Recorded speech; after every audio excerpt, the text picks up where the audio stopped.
Well, let's get ready for the next scene. I'll introduce it.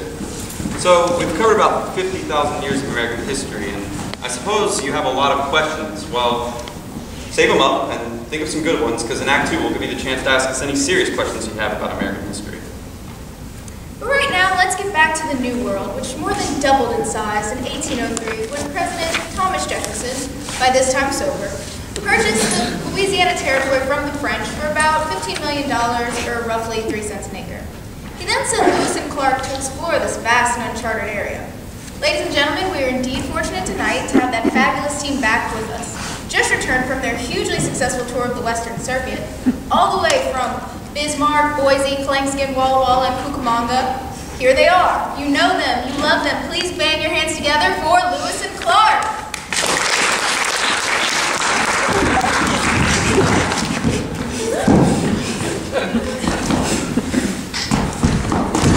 Hi, everybody. Boy, we're glad to be here. We're glad to be back. We're glad to be front. We're glad to tell you facts about this wonderful country. We'll turn your dark skies blue. I'm wacky, I'm antic. I'm dashing and romantic. And we're glad to be with... Gee, Louis, it sure is great to be here at Cade. Isn't this a beautiful audience? Yeah, especially this guy, right here. Get back here, settle down. Ladies and gentlemen, we just rode in from Ohio. Boy, are our butts tired.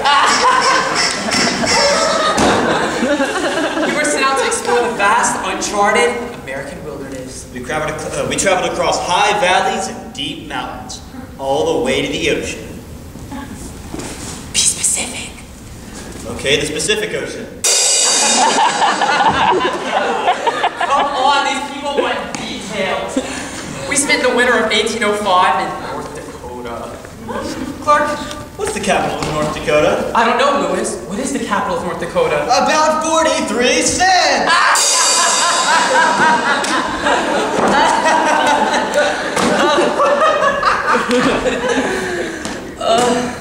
Tough room. Anyway, we met Sacagawea, our faithful guide and interpreter. She went all the way with us. Well, she didn't go all the way with all of us. God's sake, she was married to that French-Canadian trapper. I know. Everybody's a Canadian. Well, they love to go to Quebec. But not in Louisiana, apparently. Anyway, Sacagawea went with us all the way to the West Coast and back. She saved our lives more than once, our faithful Indian squaw. But we were also on a scientific expedition. We took extensive notes on the flora and fauna and sighted many wild animals. We saw rattlesnakes. They go We saw grizzly bears. They go grrr. We saw wild geese.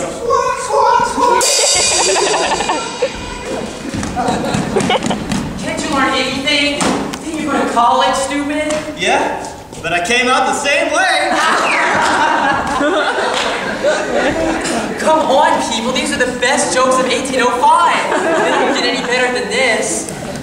Anyway, we were out on the trail for 28 months, relying only on the providence of God and our native wit. Oh, Clark! Man goes into a doctor's office and says, Doc, you gotta help me. I'm a TP. I'm a wigwam. I'm a TP. I'm a wigwam. Doctor says, settle down. You're just too tense. What was that? Native wit. What was that? Heavy symbolism. All right, good night, everybody. Thank you.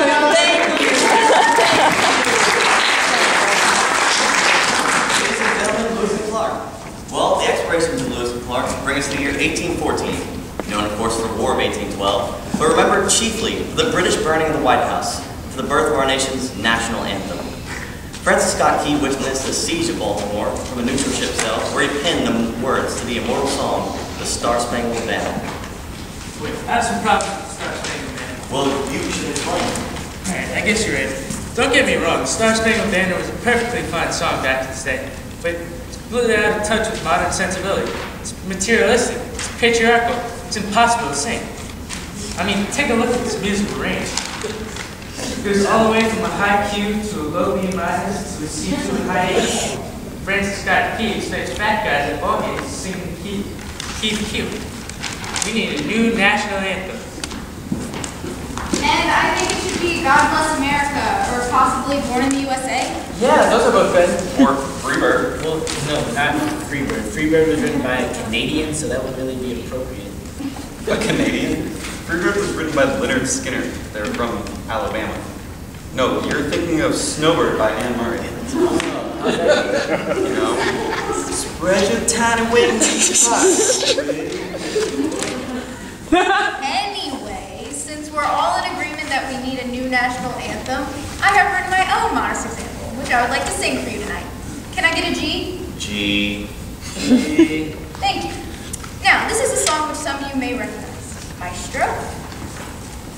Oh, beautiful for spacious skies and non-exploited waves of botanical companions.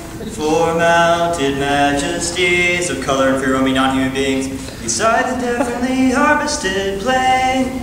Oh, non-Eurocentric bioregion, non-theologically specific supreme being of Jesus, shed ambigenic grace on thee, and made you more of a non-specific mythological evil warrior, from chronologically gifted anthropomorphized river to cosmetically enhanced sea.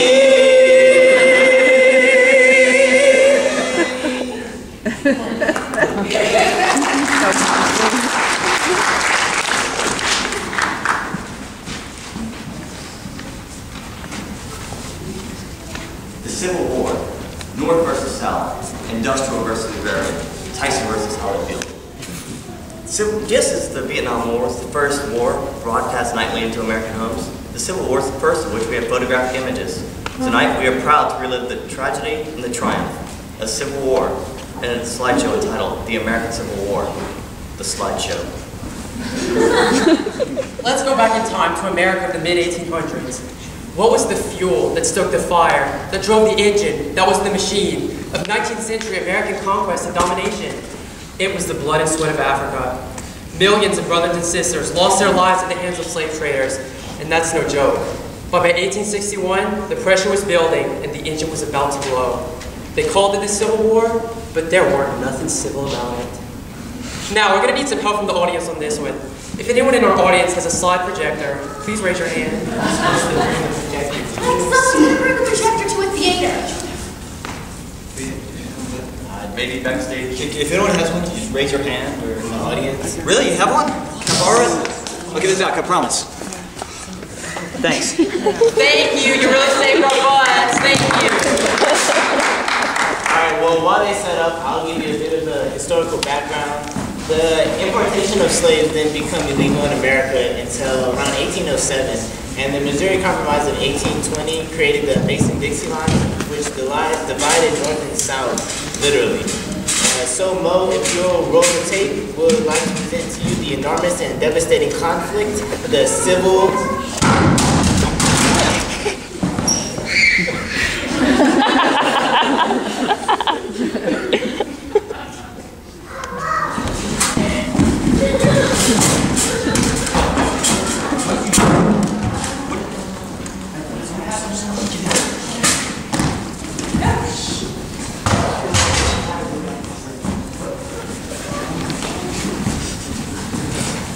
What are we going to do?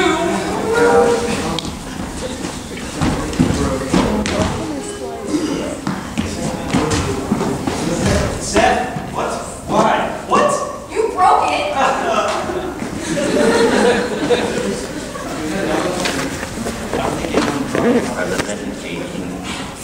Prepare for this conference. During the inauguration, George Washington and It's starting! only 72 short years. And yet, in those 72 years, America had grown into two separate nations.